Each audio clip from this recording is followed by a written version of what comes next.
গত 14ই ফেব্রুয়ারি ভালোবাসা দিবসে পূর্ণতা পেল আরেকটি ভালোবাসার গল্প। মেহেজাবিন চৌধুরী, যিনি বাংলাদেশের জনপ্রিয় অভিনেত্রী, প্রযোজক পরিচালক আদনান আল রাজীবের সাথে বিবাহ বন্ধনে আবদ্ধ হন। 2012 সালে তাদের পরিচয় থেকে শুরু করে 13 বছরের দীর্ঘ সম্পর্ক অবশেষে এই দিনটিতে রূপ নিল। ক্যারিয়ারের ব্যস্ততায় মাঝে মাঝে ভালোবাসার মানুষটিকে কাছে পাওয়া কঠিন হয়ে পড়ে, কিন্তু যখন সবকিছু সঠিক সময়ে ঘটে এবং সেই বিশেষ মানুষটিকে একান্তই আপন করে পাওয়া যায়, তখন নিজেকে সামলানো কঠিন হয়ে যায়। হ্যাঁ, মেহেজাবিনও তা সামলাতে পারেননি।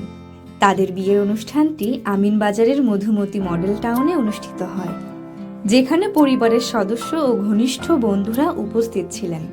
মেহেজাবিন এবং আদনানের গল্পটি শুধুমাত্র একটি প্রেমের গল্প নয়, এটি একের প্রতি অপরের সম্মান, বোঝাপড়া এবং দীর্ঘ সময়ের জন্য একসাথে থাকার একটি চিত্র।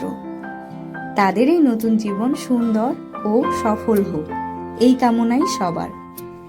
এখন তারা একসাথে নতুন জীবনের পথে পা বাড়িয়ে চলেছেন, যেখানে তাদের ভালোবাসা ও বন্ধন আরও শক্তিশালী হয়ে উঠবে। অনেক অনেক শুভকামনা রইল।